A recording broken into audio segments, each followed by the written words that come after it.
O breath of God, O Holy Spirit, breathe in us. With each breath, fill us with you. With each breath, fill us with your life. With each breath, fill us with your peace. Amen. Amen.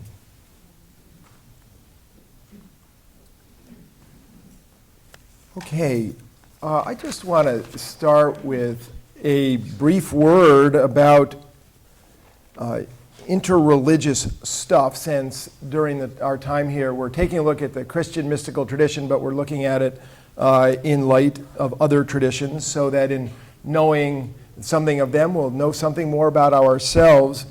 I don't know how many of you were tracking on the Pope's visit to the 9/11 memorial and the interfaith gathering that was on the stage with him as they gathered in prayer.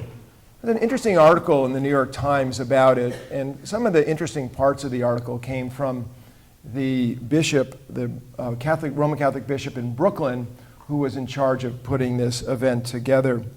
And one of the things that he noted in conversation with other Roman Catholics and with some others was that some people had worried that by having everybody appear together, that there would be, looking for the word that he used, I think it was something like syncretism, which would be the watering down of all of our traditions, and therefore the coming to nothing of our tradition if we all prayed together.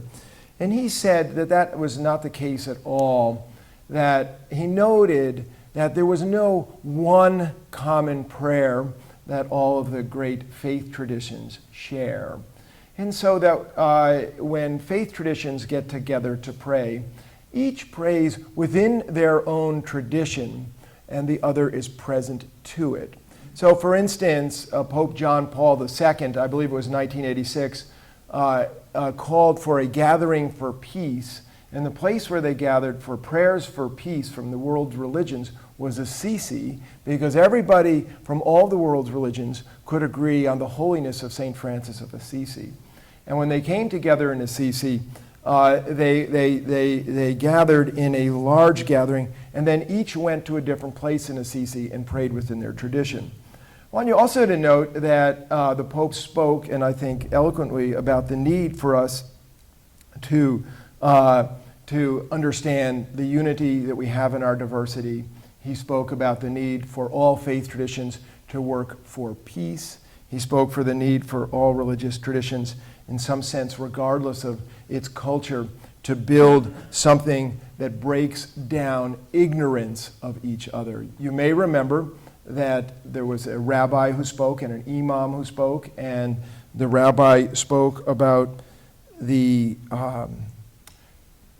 I wasn't present to it and wasn't there, so I'm going to get the words a little wrong, but the sort of travesty of the bombings and the flying the planes into the towers in the name of God, and how misguided this was, so to speak. And misguided is way too small a word. And then the imam spoke about the need for us to make sure that we do not fuel ignorance and misunderstanding, but that we come together in knowledge. And so I just say that again, that as we plunge more deeply into the life of Christ, we're going to touch upon other religious traditions. And this is not cheating on our Lord, as I said in the first time we got together, but it's a really important thing for all Christians to do. We live in a very pluralistic world, and together all the religious traditions must build toward peace. The original Abraham's tent work that I did in Arizona, which was the Abrahamic Dialogues, came from my meditating one morning on the floor of my bedroom and having this sort of realization that if the Abrahamic traditions cannot get along and live in peace, the world cannot live in peace, given that the Abrahamic traditions take up a third of the world. Okay, so today, we're eventually going to get to New Age spirituality, which is going to be really fun. There was a bunch of handouts in the back. I don't see anybody with any of those. And in fact, I don't even have one. But if, Cliff, if there's something, is there anything there, Dick? If you could just pass those forward, that would be great, because I want you all to take a look at something. the topic of today is From Jerusalem to Sedona, New Age and the Search for a New Mysticism. Now, when I first started giving these talks years and years ago, the world was doing different sorts of things, but that was before the rise of the nones, the N-O-N-E-S, the 22% of the United States that says they're agnostic or atheist or none of the above, so to speak. And a little kind of conversation about this whole question, and I know you have friends who will say this, I'm spiritual but not religious, which is the common phrase. I get that a lot when I show up at a party and somebody gets feeling awkward in front of me and they don't go to church and yet they want to show me their stripes like this is not, I feel like saying, listen lady, I'm not here to discuss your religiosity here. I'm just trying to have fun. And they have to tell me that they're spiritual and not religious. And I know, Pastor Martha, you have this all the time and you have to decide how you're going to respond to that. Now, as you also know, that in the world today, when they, and I mentioned some of this in our first class, when they talk to people about why they're spiritual and not religious, they talk often about what theologians might call the superstructure of religion, superstructure being the outward and visible manifestation of religious life, and oftentimes they see it as irrelevant, corrupt, or outdated, and sometimes they're right, no question. That I remember seeing a man named Ravi Shankar, and I don't mean the sitarist, who was speaking on a stage with Thomas Keating from Contemplative Outreach, and he is a Hindu man who in India is considered a treasure. I love it, they named him a national treasure. And he was on the stage, and he looked like Cousin It in the, those of you who watched television in the 70s and 60s like I did, a very short man. And he said, well, you know, religion is and God are like a piece of corn, and religion is the husk, but God is the corn. And some people chew on the husk. He says some people get stuck in the religiosity, but they never taste the fruit of what God is really like. Now, so as the world moves to spiritual and not religious in some sense, there's a lot to be said about kind of what does that look like, and it's not easy to describe it. When we lived in Phoenix, I remember we early on took the whole family. We finally got a car big enough to put the whole family in, and we drove to Sedona. How many of you have been to Sedona? Okay, oh, a lot of you. Okay, so you know when you come into Sedona, you're coming up that whatever that highway is, I think 51, and you come off the highway and you're driving through the desert and there's a lot of cactuses, and if you're from the east, you go, oh, this is cool, I'm in the desert, wow, you know, I'm in another planet. And then all of a sudden you come around the corner and you see the red rocks and it takes away your breath. I only can imagine the number of auto accidents in that same spot where you come upon something that is truly breathtaking. And the first time we were there, I had been giving the kids a long talk about the significance of Sedona in the religiosity of the world. You can tell they were really interested in that, right? And I said, well, I just want you to know that this is considered an energy vortex. And I'm driving toward the energy vortex, and Gus, who is a little boy at this point, I think he's in 3rd grade, and he had some speech issues, and he said, well, I don't know about no energy vortex, but I need a bathroom real bad. So that's my take on that. Every time I drive into Sedona, all I can think of is the energy vortex, but we all still need to go to the bathroom. Now, we live in a time where the world is shifting and shifting so rapidly, it's really disorienting. It's what futurists call disruption. And those of you who participated in the co-creator series remember Steve Roach, if you saw Steve speak. And I can still remember driving down the Merritt Parkway illegally talking on my cell phone, which my wife can't stand, and the police who stop me don't like it either. And so I'm stopping doing that. But Steve Roach had called me back, and I had to take the call because you never know when he's going to be in China. And I said, Steve, I want you to come talk at this thing. And Steve said, oh, yeah, I'll talk about that. And he went on to say that the World War II generation, had built a something, a cultural something, and that was all being dismantled. And you remember he talked about the depression and the dismantling of the economic infrastructure, the depression, and then the disruption that is going on now, which he said was more profound than the depression, and it was unclear where it was all going to come. Well, that dismantling and collapse of institutions is something that is not just economic, but it was institutionally wide, Western thought in the world. Think about the role of the church in the world and its plummeting. People used to really think highly of clergy. Now we rank like number 8. We're way down. We're losing ground fast. How about the post-Watergate world, what we thought about government before Watergate? Just take a look at the political spectrum now, and those who are positive about the role of government, those who are negative about the role of government.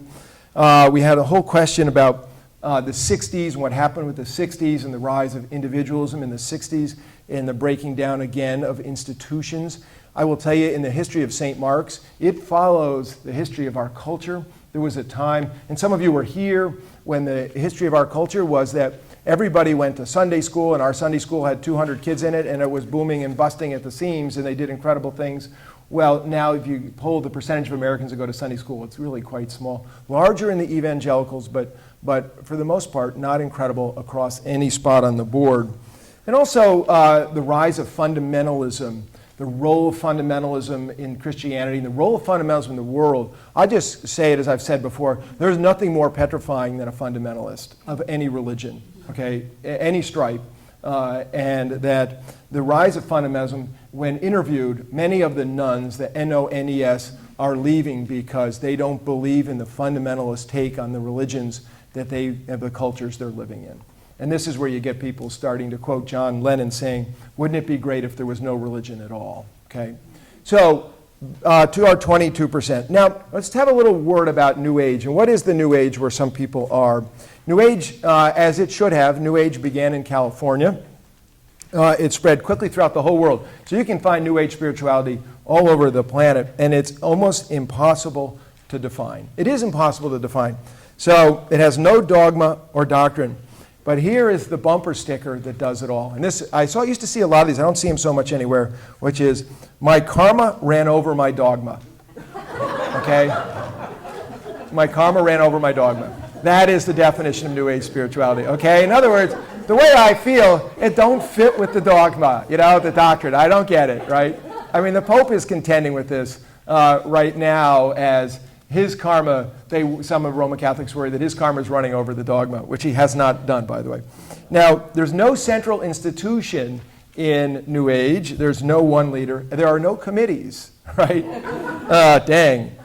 Tempting. But Judy, I know Judy could get this figured out. And it has roots in the 1800s in the thing that was known as spiritualism.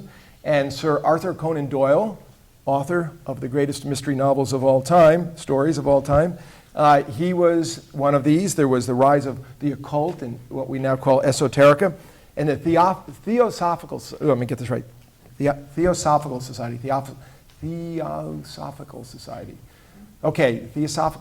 This sounds like a test that I can't solve. How many of you have walked down the street in New York and seen the Theosophical Society, which I didn't get out right? It's Theo and philosophy together.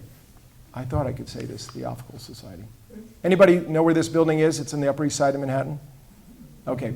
This was a big, big movement at one point, and it was trying to unite the occult of the West with the Hindu East. And it was highly funded by some very wealthy people, and they worked really hard at this. Now, the movement in all this, and I'm going to... how do you do this? Okay, does everybody see the sheet here? I made a road trip to Sedona when I lived in Arizona, and I went to a New Age bookstore, okay, that said it was Center of the New Age Bookstore. That's the name of the bookstore. And I took my little pen, and I went to all the different sections in the bookstore, and I just simply wrote them down. And that's what this is. Herbs, aromatherapy, alternative treatment, Reiki and healing, cooking, diet, juicing, nutrition, angels, religion, prophecy and conspiracy, Edgar Cayce, he must be something, ancient civilizations, alternative science, UFO, paranormal, Gurdjieff, Egypt, reincarnation, yoga, prophecy and abundance, shamanism, Native America, meditation, dreams, Eastern philosophy, Kabbalah, loss and recovery, labyrinths, global enlightenment, men, Buddhist teachings, astral projection, sexuality, relationships, love, feng shui, psychic development, channeled material, spiritual development, Wicca and magic, mythology, Celtic, children, goddess, tarot books, numerology, astrology, tarot cards, divinization, I Ching, palmistry, runes, auras and chakras, Doreen Virtue, Neil Donald Walsh, Sylvia Brown, gems and stones, psychology, self-help, and women. How's that for awesome? Okay. Now, and that's not everything. I didn't write down the Christian section somehow, but I know they had Christian books, and the Christian books were from St. Teresa of Avila, St. John of the Cross, Thomas Merton, and Teilhard de Chardin, 4 of the greats of our tradition. Okay, they didn't choose a bunch of goofballs. They chose really great people. Okay, so in this spread of possibility, you have that you can choose your guide and choose your way. So in New Age, you basically have a menu, and you choose that which is helpful, I think is probably a way to say that. And part of what I'm reminded of is we had a bishop in residence in my former parish, a man named Bill Burrell, who used to be the Bishop of Rochester. And I was getting ready to give this talk, and he said to me, the darndest people feel called to write a book about the spiritual life. Which is to say, not every book written about the spiritual life is probably worth your time, and it may really not be worth your time. So who are the lights in the New Age world? Now, one of them, he's since died, I believe, is Joseph Campbell. And perhaps I think another would be Deepak Chopra. Now, let's just say something about Joseph Campbell. You all know Joseph Campbell. You all kind of tracking with him. He did a lot of specials on TV and talked a lot about mythology and religiosity and ancient cultures. And he had this whole thing about follow your bliss. That was his thing, follow your bliss. And interestingly enough, follow your bliss has had a big impact in our world. If you've ever looked at what people say at graduations from schools, ever notice that? You ever see that? Sometimes they have these news services that track them. The number of speakers that say, find your passion and follow your passion. Now, I'm not so sure follow your bliss and follow your passion is the same thing, but it may be. Now, so okay, so we're going to talk about this in a moment, but what do religious traditions have to say about all this? You know, we would say that the Holy Spirit is present and at work in all the people of the world, but it doesn't, but the church would not say that all spiritual endeavors are holy endeavors, okay? And I would say that all of the religious traditions and leaders of all the religious traditions would say that dabbling in religious traditions seldom leads to any depth. So if you dabble, it's not likely you go deep. This is a thing that Dalai Lama used to always say, and I haven't heard him say it lately. Not that I'm tracking everything the Dalai Lama says, but he used to always say, stay in your religious tradition and plunge the depths of your own religious tradition. You don't need to go all over the place. The true spiritual leaders of the world are people who have plunged into their own tradition and then plunged in so deeply that they go outward from there and engage other traditions. But for people who choose a little bit of this, a little bit of that, and a little bit of this, they end up staying on the surface. And I think that's probably a fair critique. And I think that you could point toward people in your own lives who you know who have stayed on the surface as they have dabbled from one thing to the next. The second thing is, in religion. What is religion? And I'll even speak of this from the Buddhist perspective, that there's two parts of religion, and there's two pillars, and they're not completely separable. In other words, there is the practice of the religion. In other words, Buddhism means practice. It's translated as practice in some ways. And then there is, in some sense, the teaching, right? What in the Eastern traditions might be known as the Dharma. And that many Americans in the West, many people in the West, I won't just call them Americans, fell in love with Buddhism at some time ago. And as they sought gurus and went to India and went to find their way. But you have to know that a Buddhist makes a commitment to the practice and the Dharma. the teaching and the practice. And there's tremendous emphasis on the teaching. In other words, the doctrine, the dogma of it. That's important. You just can't kind of like carve half of it off and say, I'll take this, but I'm going to forget the rest of it.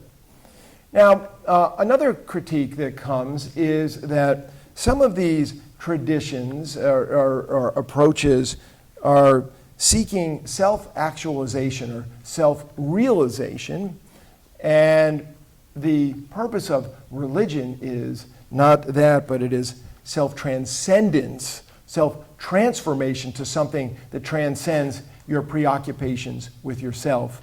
In other words, what we would call in our tradition, love for God and love for our neighbor, the summary of the law. That's what we're trying to move to, from what Thomas Merton used to call the false self to the true self, that thing where love changes us such that we become outward directed. As I mentioned in my sermon at 8 o'clock, Stephen Post, who had studied the Institute for Research, I'm going to get the name wrong, but Love Research, and he noted again that for people who act out of love for others, it is shockingly, incredibly good for them. And this is that book about why good things happen to good people. And people who are caught up in their own self-actualization use their spirituality sometimes in a kind of narcissistic behavior, which gets made stronger by some kind of spiritual task. Now, the religious traditions also comment on things like follow your bliss. Following your bliss does not always land you in a good place. It really doesn't. Thanks for chuckling there, Cliff. And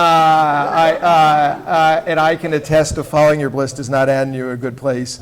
Ask anybody in a 12-step program that following your bliss does not necessarily land you in a good place. And that the commentary about that kind of behavior is Adam and Eve in the gospel, in the book of Genesis and the creation stories, where, hey, go ahead and eat the apple, you'll be like God. That sounds pretty good. Clunk, right? Remember, this is a mythological story, but instead of paradise, they find out that the so-called serpent is the father of lies, and all hell breaks loose. And I take that phrase, as you may remember, from a Kent student when I used to make my kids write the creation stories, and his kid was studying English as a second language, and he was supposed to tell the Adam and Eve story, and it's kind of a long story. He told it in about a sentence, and then he said, when Adam and Eve got kicked out of the garden, all hell broke loose. He didn't know that as a 10th grader at a boarding school, you couldn't write hell on your blue book essay, and I gave him like an A, because he was right, Then I told him, you can't do this. But anyway, and in our, so sometimes some of these spiritualities might miss God. They might miss God. And they might make us feel better, but that ain't really the purpose of it. It's an agnostic spirituality. And then, of course, there are examples of, there are worst case scenarios, in, like Jonestown and that poisonous gas of the Japanese guy in the subways and satanic cults. And what the New Testament says about this is this, that, beloved, do not believe every spirit, but test the spirits to see whether they bear of God, for many false prophets have gone into the world. And so what we would say in our tradition is not that one does not, but that one tests the spirits to see if they are adding to our true goal. And our true goal is union and communion with our Lord that is so transformative that we live to give for the love of the Lord. In other words, that we reach beyond ourselves in transformation and self-transcendence. And therefore, if this other stuff helps, great. If it doesn't help, not great. Okay. Comments, thoughts, anything? How do you test the spirits? How do you test the spirits? Ooh, that's a really good question. I think that a part of that, I think there's two ways that one might approach testing the spirits. And the first is to sit. And to sit with something long enough to see how it sits in your gut. And if you say, Lord, I have a desire to test whether or not this is good, and you put it in your gut, you put it in your heart, and what we would say in discernment is that if your heart is open-ended and filled with possibility, then it's a good thing. If your heart tightens and gets weird, perhaps it's not. And then I think always there's the possibility of, speaking with others about it and listening in community, because our spiritual lives never take place amongst ourselves. They're always in the group. Anybody else with a thought on that? One of the things we tend to forget is that decision can take time. Mm. And I think of the example of Julia of Norwich, who didn't write about her visions for something like 20 years because she was testing them and reflecting on them. Okay, Liz has brought up a very true and difficult thing for us, which is time and the testing of spirits. So, when I was in seminary, there was a man who had been the head of the Jesuit novitiate in France, and which he started when he was 17. I mean, he started as a Jesuit when he was 17, and when I knew him, he was 65. And he got to the point where he decided that the popes in those days were saying some things he could not agree with, that he would never say anything he couldn't agree with. And he found that he could no longer agree with the doctrine of the Roman Catholic Church. But to leave the order for him, this had been most of his life. And he took him 3 years to make such a decision. And he left the order, and he ended up moving to the United States. And then, oddly enough, I mean, this is kind of funny, he met a woman who had been the head of a convent, been the abbess of a convent, who also had a similar story, and they ended up getting married. He's very funny on the topic of marital sex, because these people had not enjoyed the fruits of that until they were in their 60s. You should laugh at that. He spoke greatly and wrote books about discernment, and time is the key factor. In other words, if you want to cook a turkey, you got to start early on Thanksgiving morning, right? You can't start at 3 and say, well, have it at 5. And the decisions are like turkeys. They take time, because we can be fooled in our hearts, but only time unfools us. So he wrote about how much time for a major decision. I heard him say that it would take 3 years at one point to decide. I heard him say to somebody who was interested in leaving their marriage, and he said 2 or 3 years to her. Also, Evelyn Underhill, in English, one of the great English saints, though we don't do sanctity in the same way, but she was a saint. She said, we don't always have the time to make these decisions. Think about when you get offered a new job, you got to decide quickly, or you get something like that. I mean, big decisions. She said, then put it in the Lord's hands, write down the pros and the cons, and use common sense. So that there was some decisions you couldn't make. She also noted, and this man Pierre also noted, that the heart in discernment can really only choose between A and B. It's binary. It's not trinary. So if you want to say, should I do this, this, or this, traditional discerners would say you have to choose this or this, and then once you've gotten rid of one, then you do this or that. So that's how they would say normal decisions are made.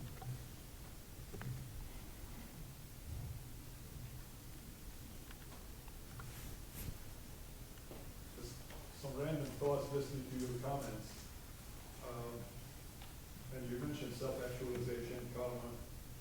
I'm thinking of Maslow's hierarchy of needs. Survival, safety, comradeship, ego, and then self-actualization. And maybe self-actualization is karma in a sense. And I think what you're talking about is something that's higher than a need, which is other actualization, for which dogma would be a vehicle to get into other actualization. I don't know if it makes any sense. Yeah, thank you for that. So here's talking about the Maslow's hierarchy and the role of self-actualization. Hey, there is Christian self-actualization. It's just let me just tell you what it is. It's not that one becomes amazing. Oh, I am so amazing. It's incredible. That's not self-actualization in the Christian tradition. In the Christian tradition, it is the laying down of your life in love for your Lord and for others and desiring to do that out of love. That's what self-actualization is. And if you look at the people who we admire the most as the greatest of human beings, these are people who live to give for the love of the Lord. These are people who somehow have transcended their constant niggly need to put themselves on a pedestal or have people admire them or to have this or to have sex, power, or money, and have transcended these things in love. And so we would say the most actualized human beings in the Christian tradition are the people that we sanctify, so to speak, later, the people that we call saints. Those are the most self-actualized people in our tradition. So it's a kind of irony in that it's an Escher painting. The farther down you go, the higher up you are, the more self-actualized you are. And if you ask Saint Benedict, if Benedict were here and the year was 490, Benedict would say the self-actualized person is the most humble person in the room. That, probably. Is there anything positive about New Age spirituality? Oh yes, there's many positive things about New Age spirituality. That list, I'm not condemning any one thing on that list at all. Well, I'm going to condemn Satanism and Wiccan and all that sort of dark stuff. There is dark stuff which is worthy of condemnation, but I'm not going to go down the list and pick, I vote thumbs up or vote thumbs down. There are many things in the New Age world that I do believe are good. But you have to remember, the New Age world didn't really create a lot of stuff. They kind of just collected a lot of stuff. Okay, they didn't build it. They took a little bit of this and a little bit of that and a little bit of this, and they took it. I mean, you see, they got Egypt. You see that list? Remember, I love Egypt. I'm wondering what Egypt is. I think that probably has something to do with pyramids and something like that. In New Age bookstores, you see the in England where they have the Stonehenge, thank you. You and I should be partners in like Pictionary or something like that. They just take all this stuff, and most of which was valid in its context, in its original context. And some of this stuff works for some people, doesn't work for others. I happen to believe in certain pieces and parts of that list. I do believe that there are things about feng shui which are really true, for instance. And I'm a practitioner of yoga. I believe in yoga, and I believe in Tai Chi, and I believe that our body has has an energy chakras and systems like that. I believe all that stuff, but I don't believe in, as I said, I'm just not a practitioner of some of the stuff that I just think is off the pale. 20 years ago, Avery Brooke was my mentor in studying and practicing the healing ministry, and one of her firm positions, and that of St. Luke's Darien, was that New Age was absolutely verboten because, especially in the practice of healing, it encouraged people to believe that they healed themselves rather beautiful. than asking a power outside themselves greater than they to heal them. And I wonder what your position is. I'm going to talk about Avery Brooke in my sermon, so what a great setup, Liz. That Avery felt that the New Age was verboten because the New Age promotes self-healing rather than healing from beyond. And so let me just tell you what Avery Brooke's position about healing is the Orthodox tradition, and I believe true, about Christian healing, which is we ourselves are not healers. We can be instruments of healing, and Jesus is the healer, just like that little Episcopal parish church in Stamford, Jesus the healer. And we are to invite Jesus' healing power to us to heal us. Her comment about it's verboten because in New Age, I would say it's really hard to make any blanket statement about the New Age because it's simply a humongous, open-ended conference room with everybody throwing their thoughts in. And I go to these bookstores, and I sometimes read the books just to see what people are writing, but I just skip whole sections. I'll tell you, my experience has been skip it, most of it. Every once in a while, there's some reason. I spent a lot of years trying to find ways and dabbled with a lot of different things. I just didn't find them, I didn't find them anything that was offered with the power to save me as a human being. That I needed not to be existentially alone on planet Earth. I needed a big Lord, I needed a big God, and I needed that God to reach down and to touch me. And it didn't matter if I had a crystal, and it didn't matter if I lay on a rug. What I needed was God. And the New Age did not deliver God to me. So, it didn't work. But I do think that when I come into my house and you put the thing in the wrong place, I say it's bad feng shui. You just answered a question that I had, basically. I was going to say, for people who don't believe at all, who dabble here and there, it can lead to a more traditional old age rather than new age. Right? Yes. Oh, wow. That's a really interesting point. Seekers. Let's talk about seekers. We live in a seeker culture. And seekers, there's a spiritual hunger in the world that has been unleashed into the world. I'm going to talk more about that in the weeks to come. And that spiritual hunger has, like sheep without a shepherd. This is right out of Jesus. And so like sheep without a shepherd, they go all over the place looking for satisfaction, soul satisfaction, that hunger that's way, way deep down. And so people will try all sorts of things, and oftentimes the last place they go is good old traditional religion, because they think, well, most assuredly my grandma loved it, and there's no way my grandma's got the secret to my heart, or that my next door neighbor who's a goofball. And so many seekers do end up in traditional religion. And so this is just the path that they take to get there. And in the New Age, there's a greater menu than perhaps at another time. Yeah, Martha? I think it's important when we're talking about New Age to watch the energy of judgment, because most of what we've said I also find in Christianity. The gospel of prosperity, the televangelists who Right. say, send in $50 and you'll be healed. Right. And how is that God at work? And so, and also about dabbling, I think it was Gandhi that said, yeah, Christianity's great, it's too bad no one's ever really tried it. Right. We also dabble as Christians in Christianity. And so how to, again, discern the spirits and understand it's not us and them.